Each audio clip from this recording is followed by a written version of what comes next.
Mari kita lihat proses pemetaan udara. Mula-mula, tetapkan laluan penerbangan, kemudian lancarkan drone dan tangkap imej. Dan akhirnya, import ke dalam perisian pembinaan semula gambar untuk mencipta model 3D kawasan tersebut.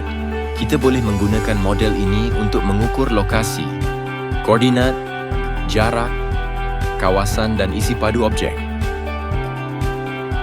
Pemetaan udara membantu kami mendapatkan geografi dan maklumat spesial yang membolehkan kita mencipta salinan digital dunia kita.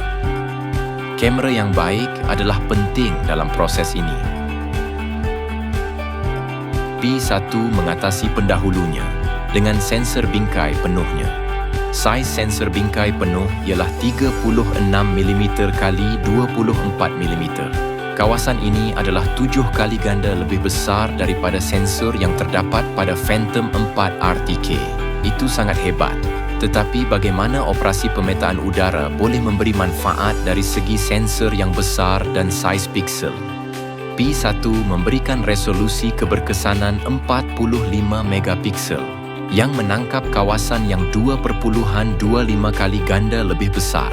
Saiz imej Phantom 4 RTK yang mempunyai sensor 20 megapiksel berkesan memanjangkan kedua-dua panjang dan lebar imej sebanyak 1.5 kali ganda, memberi anda resolusi imej tanah yang sama dengan hanya memerlukan laluan penerbangan yang lebih singkat.